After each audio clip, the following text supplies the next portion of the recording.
oyentes, ¿cómo están? Bienvenidos de nuevo a Santas Listas, en la sexta edición ya de este maravilloso podcast de cine. Que parecen tan pocas y tantas. Parecen tan pocas, pero fueron tantas porque, bueno, además tenemos Sensaciones, nuestro maravilloso spin-off. Pablo Estarico, Emanuel Bremerman, como siempre, me acompañan a mí, Nicolás Tavares. Buenas a todos y especialmente a Emi Kraniuk, nuestro oyente que estaba preocupado porque... Preocupadísimo, es más, estaba decepcionado. Sí, triste, manifestó en redes sociales. Para vos, Emi, este capítulo pero yo creo tardó, que pero llegó. va a entender por qué la producción de este capítulo, que cuenta con un invitado, nos llevó el tiempo que nos llevó. Claro. ¿Podemos adelantar quién es? Podemos adelantar quién es nuestro Perdón, invitado. adelantar no, revelar. Revelar quién Porque es. está acá con Digamos, nosotros, claro, ¿verdad? ahí va. Hoy van a escuchar 4 voces, además de las nuestras. Porque bueno, este episodio se demora un poco esperando a nuestro invitado, que fue el que propuso el tema de hoy.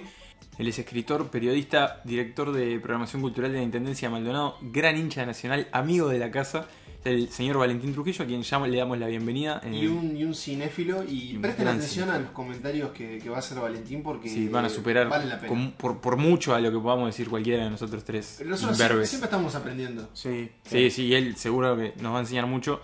Porque vamos a hablar de un gran nombre del cine, por ahí no es un nombre masivo, muy conocido, popular. claro, pero que sin duda ha sido fundamental en varias facetas. Ya vamos a descubrir quién es, pero antes de eso vamos a recordar nuestras redes sociales. Tenemos Facebook, como se puede encontrar como Santas Listas.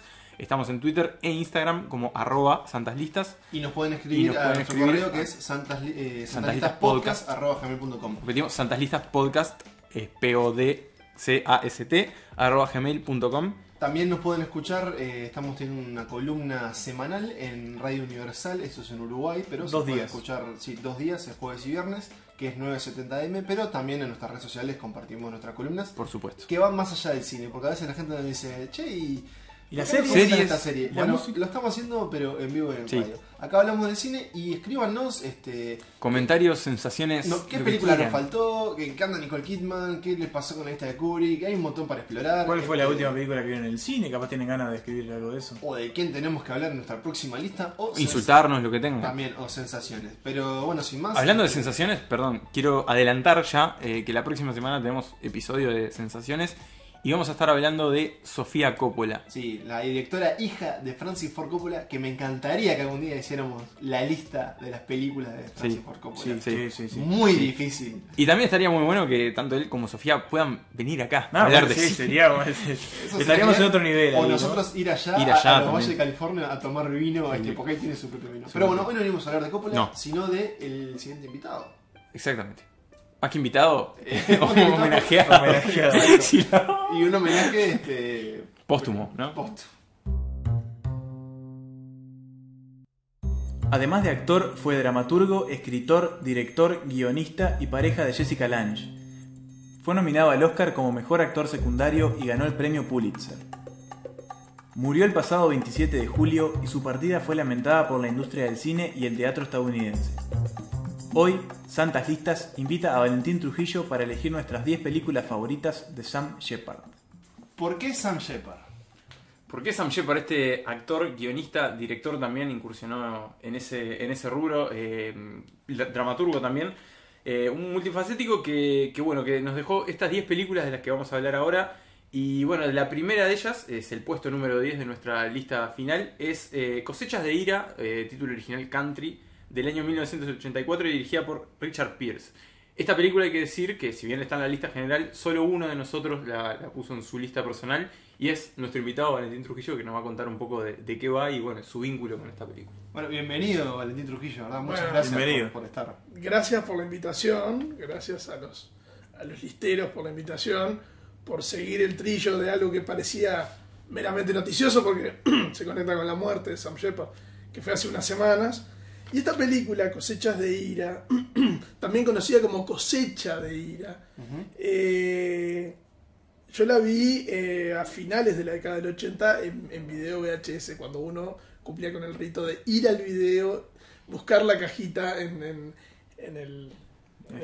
esa especie de estante extraño, ¿no? Con ninguno de los miembros de este podcast nacidos, ¿no? Seguramente. Porque Sí. yo soy el más viejo, nací en el Debe haber 90. sido entre el año 88, 89 o 90. No, ¿Y qué te atrajo de esto? Me atrajo sobre todo, fue una de las primeras películas donde vi una tormenta muy fuerte. Shepard y Jessica Lange o Lange, que fue su esposa y pareja por muchos años. Era en ese momento. Hicieron muchas películas juntos. Sí. Una de ellas fue Frances, que yo la había incluido en mi lista, pero no quedó en la selección final, donde se conocieron y se enamoraron. Como va metiendo las que no entraron, ¿no? En la lista. El clásico chivo. Pero en esta película, donde ellos son dos granjeros que luchan contra una empresa mucho más grande que viene a querer comprarle los terrenos para instalarse y ellos no quieren vender. Son productores de maíz típicos del medio oeste norteamericano, en los tractores, esos territorios como que fuera Iowa o Missouri o Illinois, que son muy planos y que tienen unos cielos impresionantes. En esos lugares son comunes también los tornados. Y acá lo que sucede es que una noche empiezan a sentir que se está levantando el viento y tienen que ir a entrar los camiones que habían quedado en la mitad del campo con la cosecha. Y empieza a volar granos de maíz y uno de los empleados del tipo cae dentro de una tolva. En fin, es una escena muy violenta con la naturaleza totalmente desorbitada y ellos que por un lado luchan contra las empresas y contra las políticas del gobierno de la época, pues una denuncia al gobierno de Reagan y la política agrícola de Reagan, y a la vez luchan contra la naturaleza que parece que está contra su destino, ¿no? Y por lo que me decís ya... Y aparte ellos, además en la película, Shepard y Lange son marido y mujer. Como en la vida real. Exactamente, en ese momento ya eran... Y además son los coproductores de la película, por lo tanto es como un proyecto un poco muy personal. A este podcast le gustan, ¿no? Las películas. Banca los proyectos personales. Sí. Marido y mujer son marido y mujer también en la pantalla. Pero lo que decía, me gustaba destacar, es que ya adelantamos algo que se va en la lista y es la ubicación de muchos de los papeles de Shepard, ¿no? En ese medio oeste, claro. Siempre o el sur también de Estados Unidos, mucho Texas. Y siempre dentro de una clase trabajadora, claro. ¿No? Es difícil verlo a él siendo alguien, no sé, como una persona opulenta y demás. Siempre es como The Middleman ahí. Sí, pero no siempre, pero... De todos modos, una de sus películas más recordadas, que la vamos a abordar más adelante, sí está en ese plan de terrateniente. Pero no nos vamos a decir. ¿Qué ibas a decir? Que su biografía es bastante más camaleónico. Él parece siempre tiene la postura de el cowboy medio reventado, ¿no? Ahí está. De voz, de que llega a la adultez con la voz bastante metálica. Y un tipo alto. Flaco y alto, y se parecen algunas cosas a Clint Eastwood. Sí. Pero en realidad siempre fue mucho más intelectual y tuvo romance con Patti Smith en Calculo que York, políticamente es opuesto a Clint Eastwood también. Calculo, ¿no? Sí, puede tener el típico corte de actor demócrata. Pero comparten algunos elementos. Sí. Siempre estuvo vinculado al campo, criador de caballos, granjero. Bien. Bueno, pasemos entonces al noveno puesto de nuestra lista, que cronológicamente es bastante cercano porque es de 1985 y que tiene como director a Robert Altman, gran director de MASH, entre otras. Bueno, entre muchas otras, ¿no? Y se trata de Extraña Pasión, Full for Love, puede ser su título original. Sí. Otra película que solo puso Valentín en su lista, que por lo tanto va a seguir hablando, ¿no? Para algo lo trajimos, ¿no? Un invitado que se adentró y las ubicó bien. Sí, lo que pasa es que también tiene que ver con el año en que fueron realizadas, ¿no? Estamos hablando de la primera mitad de los 80, quizá para ustedes haya sido más difícil verlas. Y es difícil encontrarlas incluso hoy. Sí, es cierto. Esta es una película que tiene, en mi opinión, dos grandes méritos. La primera es cómo está Kim Basinger. Es una cosa, es un fierrazo en la quijada. Gran definición. Sí, iba a decir cadenazo en los dientes, pero busqué una variante. Está más trillado. Y además, esto se conecta con algo que recién en la presentación decía Nicolás, y es cierto. Esta es una película que está basada en una obra de teatro de Sam Shepard. Porque él, aparte de ser actor, escribió muchísimas obras de teatro y libros y cuentos, ¿no? Exactamente. Fue narrador, fue dramaturgo, fue actor, fue productor, fue protagonista, guionista, actor de reparto también. Porque luego creo que a partir de los años 2000 es difícil encontrar una película protagonizada por él. Sí, ya más en papeles secundarios. ¿De qué va Extraña Pasión? Extraña Pasión es una historia muy sencilla que tiene casi 3 personajes. Un título muy genérico en español, ¿no? Sí, Tontos de Amor sería una traducción más literal, ¿no? O Locos de Amor. Es un... Kim, a esta altura llamémosle, decíamos, ¿no? Kim es una chica que llega a un motel en la mitad del desierto, de esos típicos moteles con neón, ¿no? De las carreteras yanquis. Y llega Eddie, ella se llama May, y él es Eddie, que es el propio Sam Shepard, con su gorro de cowboy, capera de cuero y en una camioneta con caja. Son exnovios y él hace todo lo posible porque ella vuelva con él y ella no quiere volver con él. No le mienten, es un mentiroso, es un cara dura. Y bueno, y Altman tiene para mí una enorme virtud. Y acá me desvío un pelito hacia el territorio Altman. Sabe hacer películas corales muy grandes y sabe hacer pequeñas obras de como cajitas de cartón que son perfectas. Y acá me parece que se aprovecha del muy buen guión de Sam Shepard. Ahí está Harry Dean Stanton, personaje que vamos a volver a hablar de él, que es una especie de viejo que siempre está como al costado. Y en eso se nota que la película se basa en una obra de teatro. Es bastante teatral en eso. Y de a poco, las pistas que va tirando el personaje de Sam Shepard hacen que uno empiece a unir las historias de esos dos jóvenes y podrían llegar a ser hermanos. Ahí está la extraña pasión, claro. Full for Love. Me compró. Recomendable. Y aparte, el papel del muchachito, aunque no es tan joven ahí Shepard, que después lo toma Brad Pitt, por ejemplo, en Thelma y Louise, y claro. El cowboy en la ruta le viene... Le calza perfecto ahí. Bien. Seguimos entonces. Seguimos con el octavo puesto. Ya nos vamos al presente prácticamente, porque esta es de 2012. Y es una película que a mí, en la premisa que nos comentaba antes Pablo, que fue el único que la seleccionó, me llamó mucho la atención. Se trata de algo que creo que hasta ahora no había aparecido en este podcast. Es un documental. Sí, yo no sé si... ¿Esto existe, Pablo? Esto existe porque nunca... ¿No lo inventaste para la lista? No, y le inventaste un muy buen nombre a la directora. Treva Wurmfeld. Parece escrito en letras. Es un acróstico. Déjenme hablarles de Shepard and Dark, que fue la que yo puse en mi lista personal como mi película favorita. Y siento que sí hice un poco de trampa, pero ¿qué es lo que sucede? Esto es un documental de esta directora desconocida, Treva Wurmfeld, y esto es un documental bastante independiente, de una realización bastante económica, no es un documental de grandes visuales. ¿Y qué cuenta? Cuenta la amistad entre Sam Shepard y este señor Johnny Dark, de ahí el nombre, Shepard and Dark. Es una amistad que ellos tienen de por lo menos 50 años, se conocieron en la escena teatral de Nueva York, donde Dark conoce a Shepard, y mantuvieron una relación epistolar durante toda su vida, escribiéndose cartas a máquina de escribir, pero después la película que empieza con la búsqueda de ellos dos de esas cartas, con la idea de escribir un libro, porque una editorial se les ofrece, entonces se tienen cartas cruzadas, se tienen que reencontrar. Shepard es muy malo guardando esas cosas y en cambio el otro tiene todo guardado, todo archivado. Y lo que sucede, más o menos, es que empezás a recorrer un poco la vida de Shepard. De ahí que me sentí que como que lo conocés bastante más viéndola. Porque te enterás, por ejemplo, que ellos dos en un momento se van a vivir juntos porque Johnny Dark conoce a una mujer, se juntan, y Sam Shepard se junta con la hija de esta mujer. Y se van los cuatro a vivir juntos. O sea, dos mejores amigos, uno con la madre y otro con la hija. Dos parejas. Y se van como al campo y durante muchos años viven juntos. Sam Shepard tiene su primer hijo.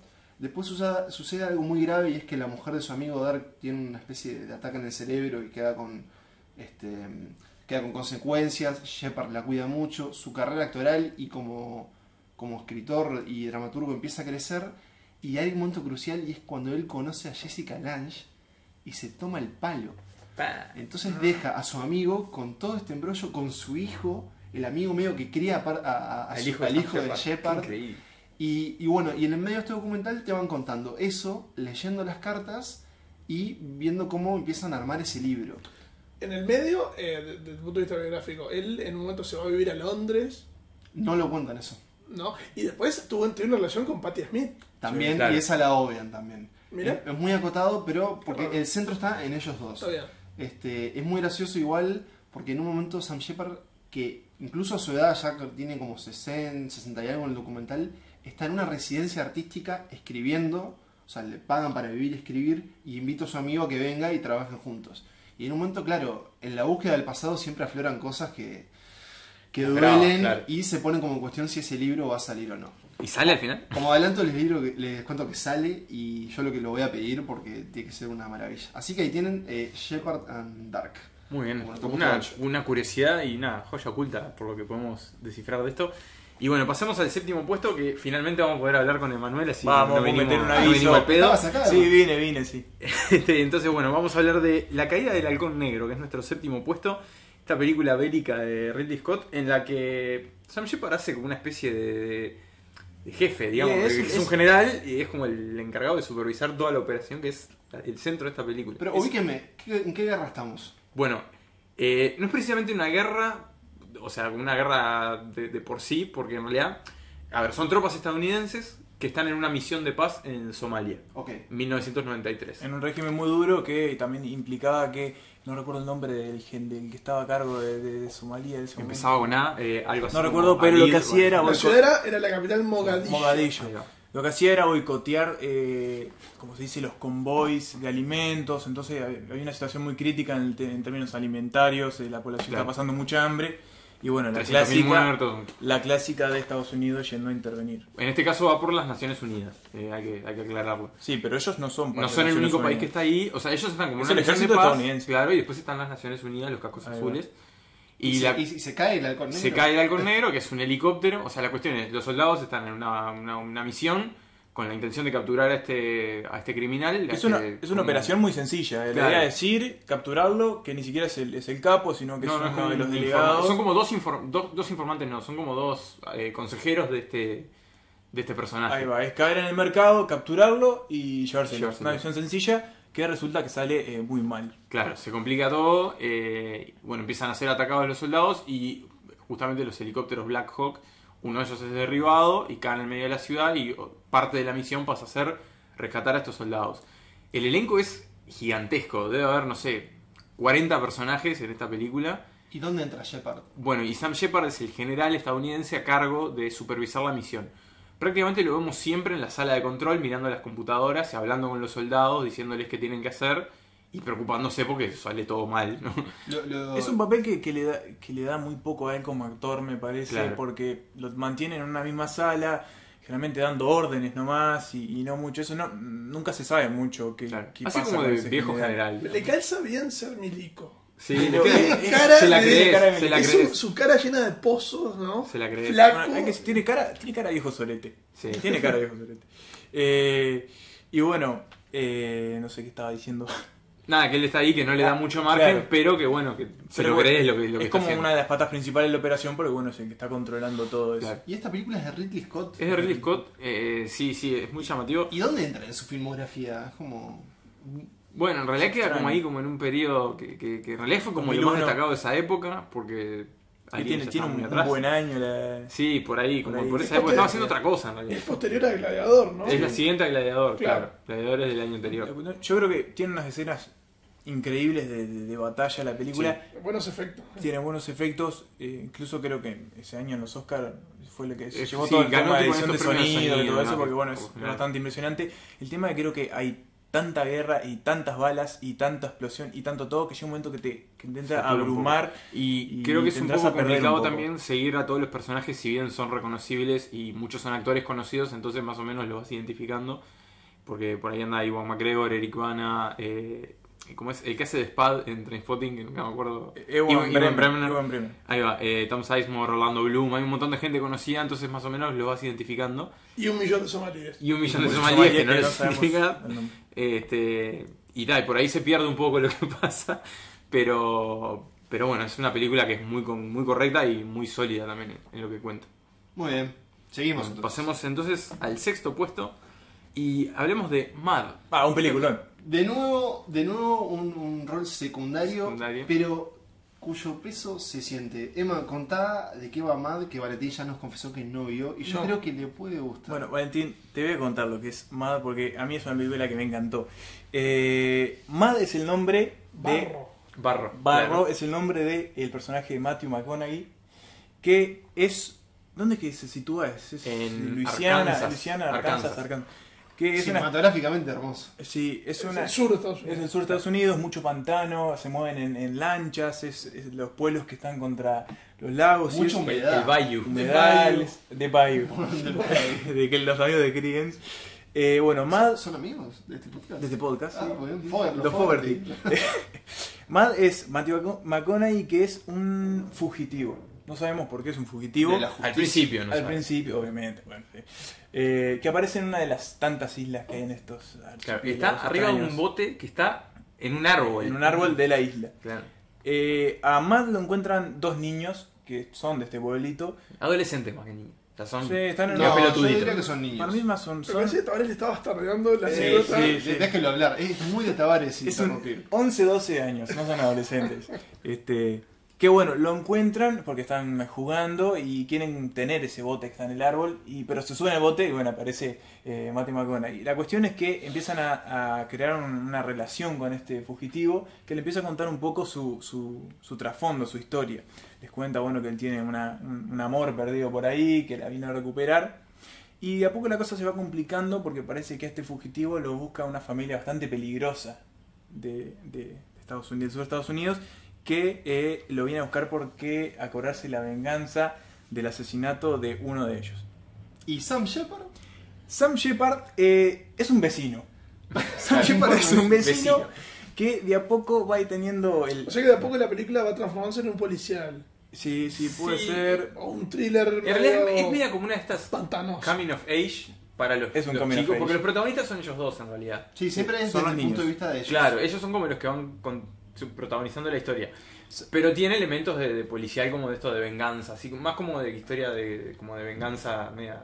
Sí, Sam Shepard, como decíamos, es uno de los vecinos de estos niños, vive enfrente de la casa del niño principal, que es Ty Sheridan, que se llama, ¿no? Sí. Que está relacionado con el pasado de Mad, de alguna manera, no vamos a decir por qué, pero que termina siendo clave para lo que va a pasar con...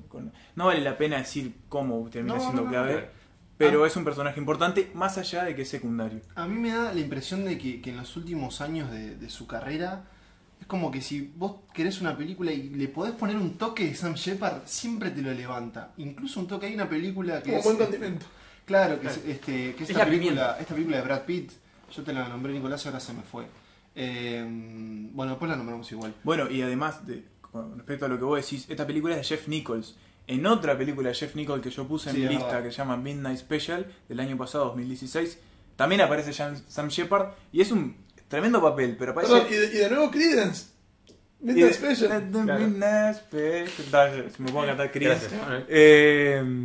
Aparece 2 segundos en la película. Sí, son 2 escenas creo que tiene. Pero también es muy bueno lo que hace y es lo que viene como dice Pablo, de poner esa pizca de Sam Shepard. Claro. Ese toque de calidad actoral que le da. Yo le decía a esta película de Brad Pitt, Killing Them Softly, que Sam Shepard aparece en un montaje, o sea, su personaje es narrado y, bueno, está increíble. Una cosa más para decir de Mad, y es que antes de esta grabación del podcast promocionábamos un video que es cuando Matthew McConaughey se entera de la muerte de Sam Shepard. Se entera durante la promoción de una película en la alfombra roja, un señor le pregunta... Se entera por la prensa, digamos. Claro, ¿qué opinás de la muerte de Sam Shepard? Y él... Lo deja de cara. Claro, dice, Sam Shepard se fue. Y es como... Y dice algo muy bueno y dice, vos sabés que yo una vez le comenté al director, Jeff Nichols, que si el tráiler de esta película, Mad, hubiese sido Sam Shepard hablando en una silla, hubiese sido un éxito. Así que bueno, ahí tenemos Mad de Jeff Nichols. Ahí va, y bueno, reconociendo el impacto que tuvo su muerte, que fue hace un mes. Y que fue como supuestamente el regreso de Matthew McConaughey a la revalorización de su carrera. Fue como una de las primeras antes de que ganara el Oscar a Mejor Actor. Bien, pasemos entonces al quinto puesto, ya la mitad de esta lista. Y volvemos al pasado, a 1978, para Días de Gloria, que no es el programa de Berge Rupenian, sino que es una de las películas más lindas de ver que vi en mi vida. Es hermosa. Mira. Yo creo que todos los cuadros de esta película podrían ser cuadros que están en la pared de mi casa. Imagino que eso se debe a su director. Se debe a su director, Terrence Malick, que fue la última película que dirigió antes de su larga pausa, que no como director que no volvió hasta 1998, o sea, 20 años después de hacer esta película. La Leña Roja. Claro, esto fue después de la Leña Roja. No, claro. 20 años antes. O sea, que hizo esta película y quedó tan quemado con el cine que hasta dentro de 20 años después no hizo otra película. Sí, son extrañas las causas. Después hizo una cosa inentendible que creo que ni él sabe, que fue el árbol de la vida. Ahí va. Pero bueno, siguió. Discrepo, pero es para otro podcast. Bueno, Nico, contanos. Bueno, hablemos de Días de Gloria. Days of Heaven. Days of Heaven. Sí, es muy malo el título en español. No es Glory Days. ¿Hay un título bueno en español? Pregunto yo. Algunos vez. Los días del paraíso sería, ¿no? Sí, claro. Sí, Días del cielo en realidad. Porque la película, y creo que con lo que vas a contar nos vamos a dar cuenta, tiene un elemento medio paradisíaco. Bueno, más que paradisíaco, bíblico. No sé si en lo bueno. No prefiero lo bueno, sino como la instancia del tiempo y el pasaje. Nunca queda claro cuánto pasa, pero contá la premisa primero. Bueno, contemos, esta película se ambienta en la década de 1930 de Estados Unidos.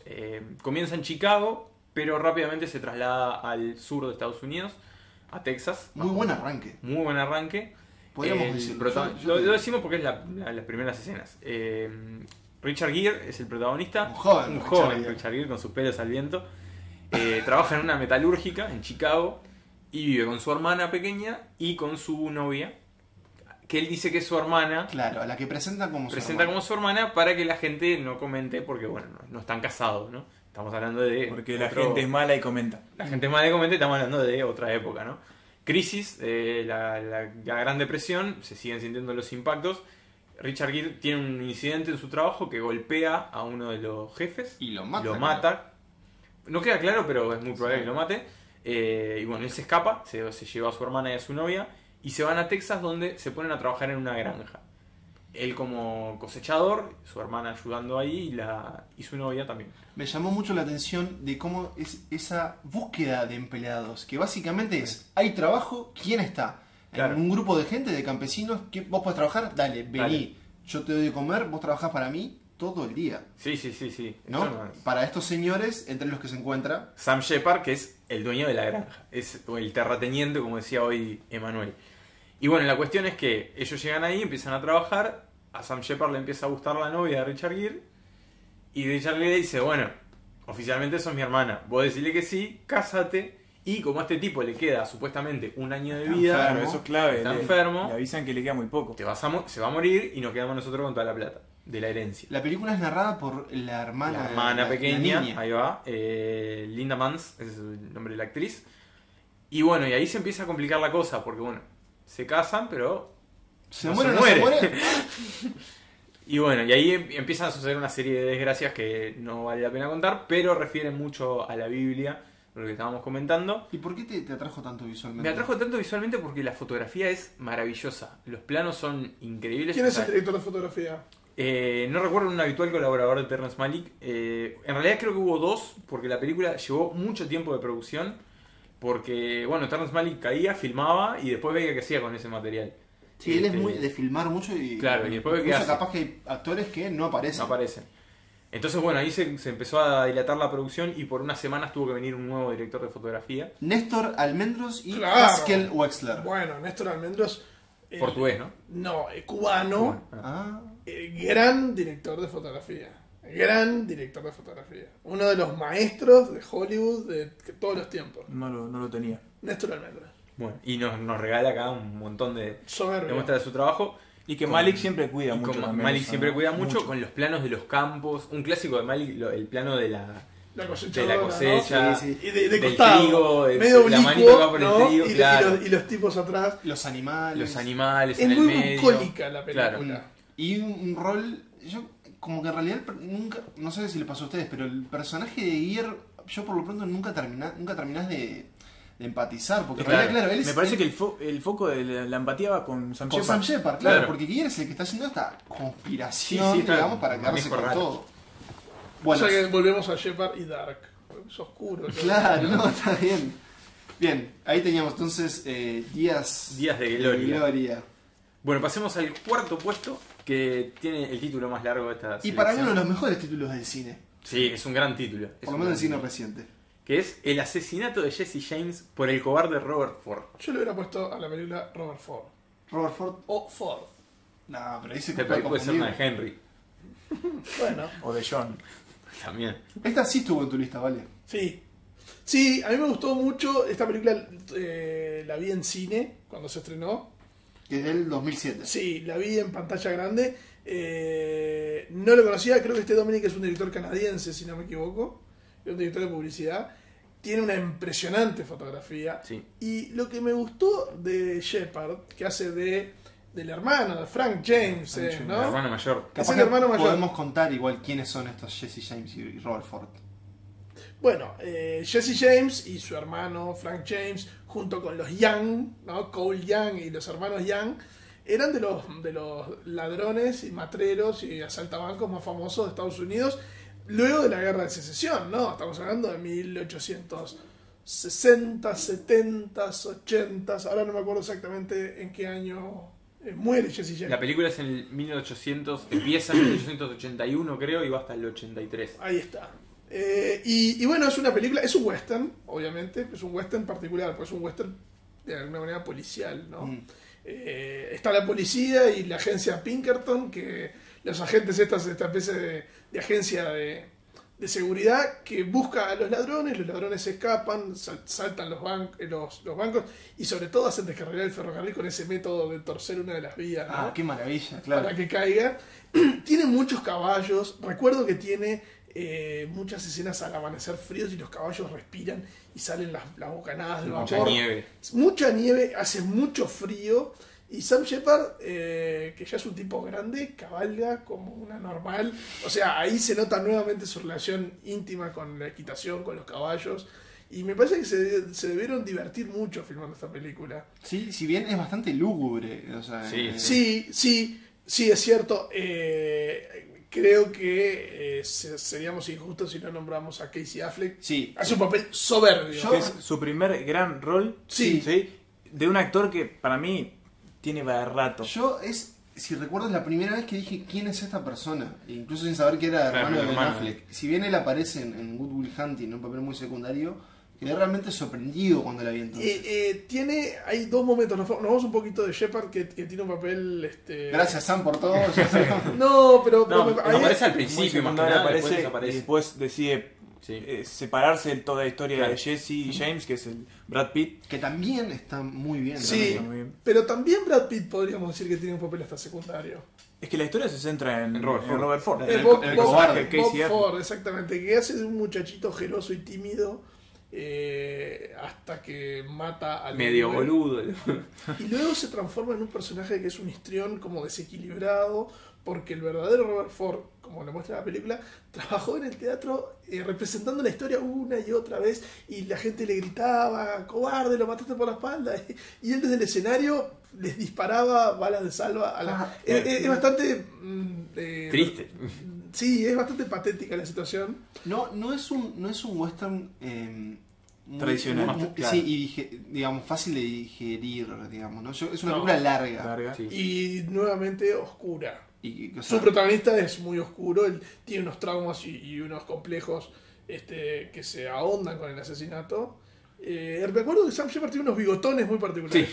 Está de tremendo mostacho tiene. De bigote poblado como Frank James. Bien, pero igual es muy recomendable. Es muy recomendable. Está muy bueno también el personaje de Sam Rockwell, si no me equivoco. Sam Rockwell es el hermano mayor de Casey Casey Affleck. El otro Ford. Charlie Ford, ese es el nombre. Y bueno, llegamos al podio con la tercera película, que es una joya oculta. Al menos yo no la conocía, la descubrí con esta lista. Sí, para mí es la sorpresa de Para mí fue la sorpresa. Yo no la he visto. Y bueno, ya vas a escuchar. Y es una de las es la más reciente de esta lista, y no sé si no es una de las más recientes de Sam Shepard, es de 2014. Se llama Cold in July, la pueden encontrar en Netflix como Crueldad Necesaria, otro título de mierda. Frío en julio. Bueno. Cuidemos por favor a la audiencia. Esto no tiene cuidado. No, pero creo que el título apunta algo así como frío en verano, ¿no? Claro, es una cosa así. Una sensación contraria. Esta película, Valentín, igual voy a dejar que Emma la cuente porque sé que es una de sus predilectas. Es protagonizada por Michael C. Hall, yo no sé si lo recordás, un actor de la serie Dexter. No. Es un colorado ahí, también trabajó en Six Feet Under y tiene un arranque. Y Don Johnson, por lo que veo. No, o sea, mirá ese trío. que es ese trío: Michael C. Hall, Don Johnson y Sam Shepard. Pero tiene un arranque que yo creo que podrías detallarlo, Emanuel. Igual, antes de eso, quiero decir mi experiencia con esta película, que fue planificamos la lista del podcast, el episodio de Sam Shepard, y dije, bueno, a ver qué hay en Netflix para ver de Sam Shepard. Puse una sola película. Dije, ¡pah! Crueldad necesaria. ¿Qué título? Digo, bueno, a ver qué es esto. Empezó y dije, a ver, está buena esta película. De repente, giro, y me atrapó totalmente. Bueno, la cuestión es que... ¿Un western? ¿Un western contemporáneo? Urbano. ¿Urbano? Un western urbano puede ser, sí. Western policial, creo que acá aplica un poco más. Sí. Michael C. Hall es un vendedor de marcos de fotos, hace marcos para fotos. No, Bastante triste. Que una noche escucha ruidos en su casa y es alguien que le entró a robar. Lo que hace es le apunta y no le quiere disparar, pero sin querer se le dispara el revólver y lo mata. O sea, mata al intruso que entró a su casa. Al ladrón, ¿no? Que aparte, justo digamos, en una ubicación que sería en el living, frente a la estufa, creo, Sí, con la foto de la familia. Sobre el sillón. Y queda todo ensangrentado. Lleno de sangre. La cuestión es que, claro, este tipo... Está en su derecho. Está en su derecho, Legítima defensa. pero no está acostumbrado a matar. No, digo, no. Pablo, El ¿lo hablás de experiencia? Me refiero a los derechos por las leyes donde Sí, esta sí. película sucede, que no recuerdo Texas, la ciudad, pero de nuevo. Bien, de nuevo en el sur. Texas. Sí. La cuestión es que, bueno... Queda muy traumado. Queda traumado, empieza a hacer los trámites, zafa. Trámites para evitar la Claro, cárcel, bueno, el tipo mató a Lo un mató. loco dentro de su Pero, casa. esa noche, del otro día, ya vuelve a su hogar. Ya O sea, vuelve más que a la trámite, normalidad. va a declarar. Queda claro que básicamente. estaba en defensa propia. Claro, vuelve a la No. normalidad, zafa todo lo que es la cárcel. La cuestión es ¿Quién que aparece? cae el amigo Sam Shepard. Que Una acá, vez más. una vez Justo más, pasaba por ahí. que acá en verdad Da mete miedo, mete mucho miedo Porque aparece como el padre del ladrón, Del muerto. del que matan. del muerto, y Perdón, no se sabe. y que acaba de salir de la cárcel. Que acaba de salir de la cárcel, no sabemos por qué. Claro. Y ahí empieza un juego al principio de gato y De que ratón. te asusto Porque y te atemorizo Busca, y me busca mataste algún al tipo hijo. de justicia. Claro. Vos mataste a mi hijo. Y ahora yo qué Yo hago. te voy a Me matar hizo al acordar tuyo. un poco esa relación, la de Robert De Niro y Nick Nolte en la película Scorsese Cabo de Miedo. Cabo de Miedo. Esa especie de que siempre te estoy acechando a tu familia, entro a tu casa, no hago nada, pero me voy. Claro, pero estuve ahí. En ese plan. Y así empieza. John Caddy se llama Ahí el va. personaje. Y la película empieza a, digamos, esa rueda empieza a girar. ¿Vos pensás que va a ir en esa dirección, atormentándolo hasta que, bueno, de alguna manera se lo va a sacar encima a Sam Shepard, que uno piensa que es el villano de la película? No digas más. Pero No La digas cuestión más. es que a través de giros que no te los venir, pero Nunca, ni en nunca. pedo. Y no son forzados. No, son funciona muy bien. Funciona Es muy muy bien. orgánica. Después cuando aparece Don Johnson ya todo empieza... digamos que las balas empiezan a dispararse. Es muy difícil continuar hablando de qué pasa en la película sin No. caer Pero en ta- los adelantos. dejémosla acá. Es impresionante Pero- la tensión. Pero si que está en el te número genera. 3, es un Sí, es peliculón. excelente. Es una joya escondida Sí. y disponible en A mí es la Netflix. película de Sam Shepard actuando él que más me gustó. Así Jim que bueno. Mickle, el director, no es muy conocido. No, yo no lo para conocía nada. personalmente. Pero bueno, es un peliculón y lo recomiendo. Bien, pasemos al segundo puesto que fue la que encabezó mi lista personal. Que, bueno, podemos decir que es un clásico del cine. Sí, Bien. efectivamente. Se trata de Elegidos para la Gloria, del año 1983, basada en un texto de Tom Wolfe. The Right Stuff. Me pongo de pie. Nos ponemos de Nos pie. ponemos de pie para mencionarlo. Del periodista Tom Wolfe. Del periodista Tom Wolfe. Y que cuenta una historia, por ahí no es demasiado conocida, pero que es bastante clave en la historia moderna de la humanidad. Que es la historia de los primeros pilotos de la NASA. Los primeros encargados estadounidenses en viajar al espacio. Los primeros astronautas. Los primeros astronautas, básicamente, del lado occidental, digamos, porque los rusos también tenían los suyos, ¿no? Acá siempre se Acá siempre postura occidental. Esto es jodido, por ahora. Bien. ¿Qué rol cumple Sam Shepard en esta historia? Bueno, él es un piloto, pero de la Fuerza Aérea Estadounidense, de ahí surgen varios de los astronautas. Chuck Yeager. Chuck Yeager, Jägermeister. que fue el primer hombre en romper la barrera del sonido. Con un avión de la Fuerza Aérea, un prototipo. Un Un caza que era como una especie de misión imposible para el ejército y que era como uno de los grandes impedimentos en progresar hacia pasar a la carrera espacial, ¿no? Y él cumple como este rol de piloto de la vieja guardia que mira con recelo a estos jóvenes que se fueron a Houston a subirse a unas A tener un capsulitas de problema. mierda, a tener un problema. A ¿Cómo está Tavares hoy? Hoy está... subirse a unas capsulitas pedorras que no tienen ningún tipo de Muy mal hablado. control. No era así este muchacho. Este le dice, estos no son pilotos. Tiene como esa postura. Claro, y ese prejuicio. Ese prejuicio, y él quiere demostrar como que sigue siendo relevante. Y tiene una gran escena sobre el final de la película, que no la vamos a contar, pero es un pilar fundamental de una película que también tiene muchos protagonistas. Estaba por ahí Scott Glenn, Harris, Dennis Quaid, hay un montón de actores, pues bueno, los astronautas eran 7, y aparte de ellos hay muchos otros personajes. Es una película coral, entre comillas, pero que él cumple un papel clave ahí, sin ser el protagonista. Es larga. Más de 3 horas. 3 horas 10. Pero se hace muy llevadera. A mí me gustó la película, sin embargo, creo que en algún momento entre la hora y 2 horas y media y 3, en un momento me perdió. No sé, sentí que, me desconecté con la película, tal vez la vi para esta lista. La vi para esta lista y capaz si la veo otra vez me engancha.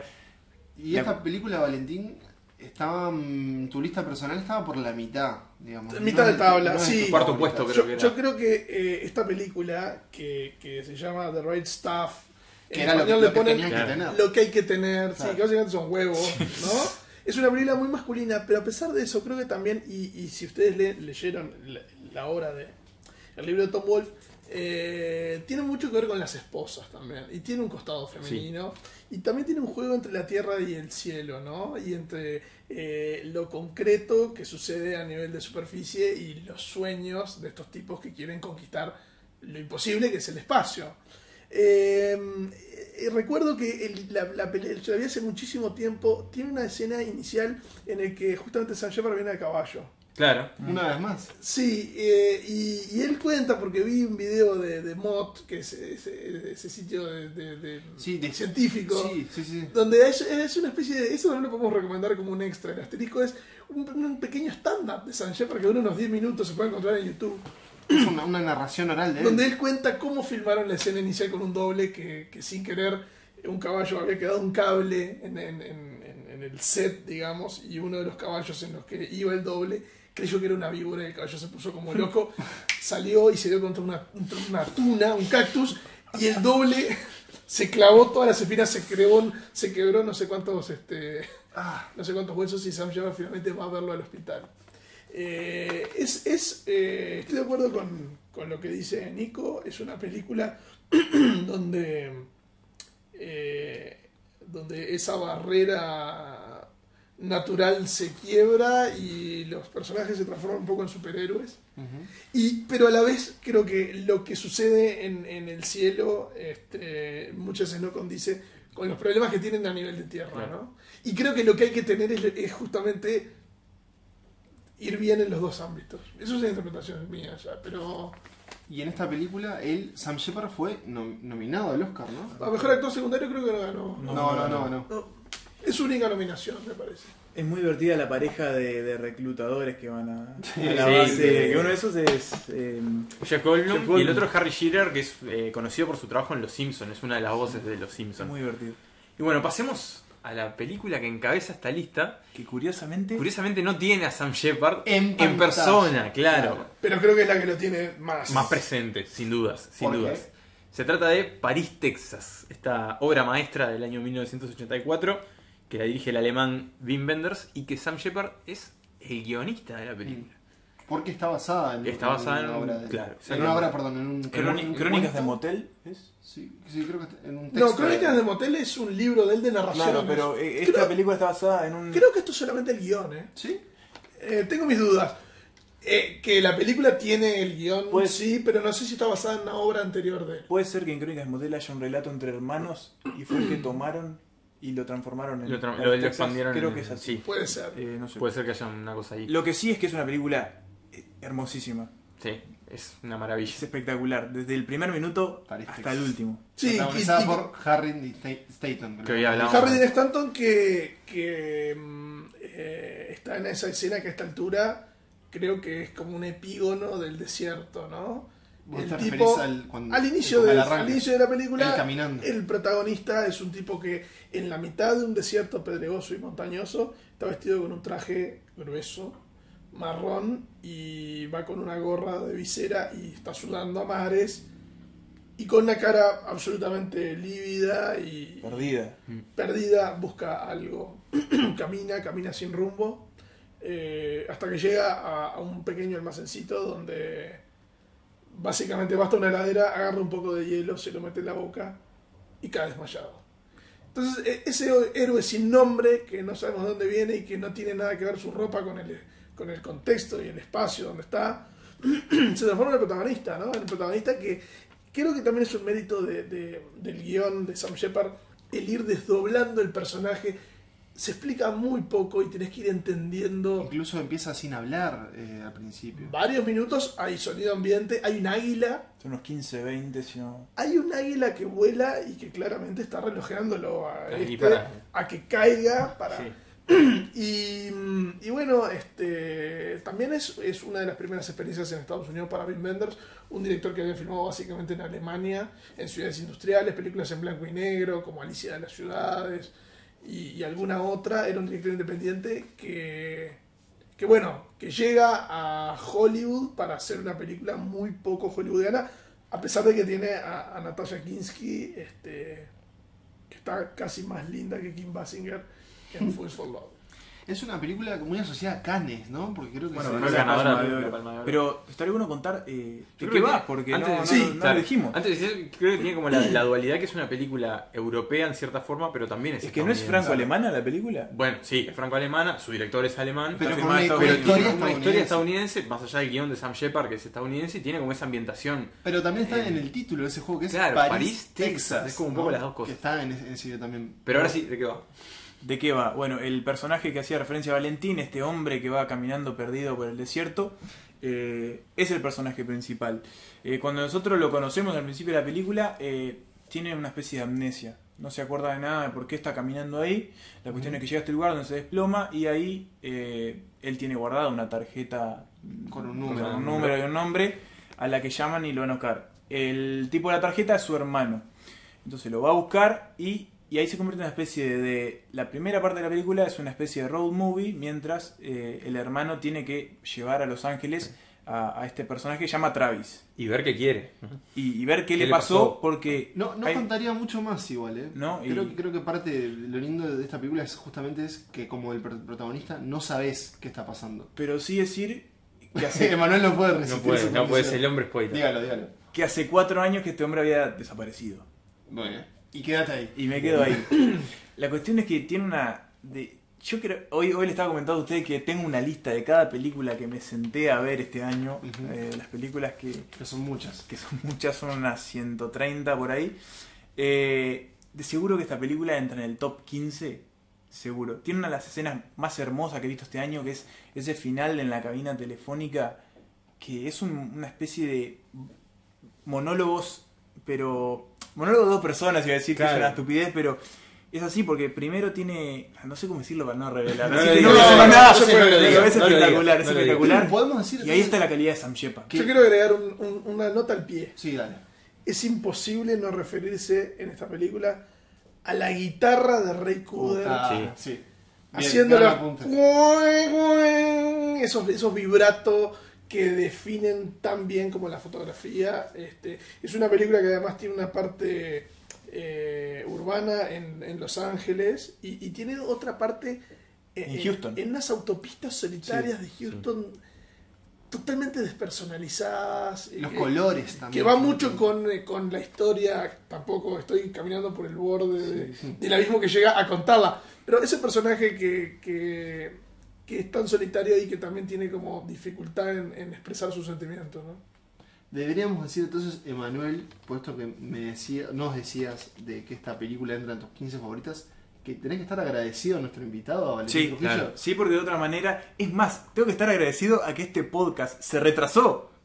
¿En qué sentido?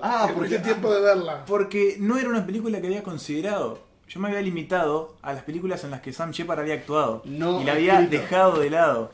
Y ayer, al día anterior a que grabamos este podcast, dije, tengo un tiempo, ¿por qué no veo esta película? París, Texas. Y dije, no, derecho al primer lugar. Creo que si Shepard estuviera escuchando este podcast en algún lugar... Viene y me caga a trompadas. No, le gustaría mucho el detalle de que nosotros hayamos destacado como su mejor película, la película donde él no aparece. Sí. pero aparece en todo porque Claro. define cada línea. Sí, yo estoy de acuerdo con eso que decís y también estoy agradecido porque era un actor que les confieso y voy a revelar parte de mi ignorancia, cuando se anunció su muerte tuve que entrar a ver qué había ¿Quién hecho. era? Si bien apareció obviamente The Right Stuff, Elegidos para la Gloria y París, Texas como nombres, no tenía claro quién era. Y ahora lo extraño. Sí, a mí me pasó algo muy parecido también. No lo tenía muy presente en mis conocimientos cinematográficos. La verdad que esto fue un gran descubrimiento de Sam Shepard. Y tenía eso de que, bueno, que era un tipo que era actor, pero que en realidad decía que actuaba para pagar las cuentas. Que en realidad lo suyo era escribir. Y bueno, yo creo que con este primer puesto se demuestra mucho. Pero también se demuestra a lo largo de toda la lista que fue un tipo muy polifacético, que supo hacer bien varias cosas dentro del cine. Y con papeles muy diferentes también. Vamos a repasar los puestos. Pero antes de eso, y sin repetir lo que dijeron, Siempre quiero Siempre una más. recomendar a los lectores que se interesaron por Sam Shepard y su filmografía que lean una carta que escribió Patti Smith cuando se murió. Ajá. Que bueno, ya dijimos que tuvo una relación media fugaz con ella. Bien.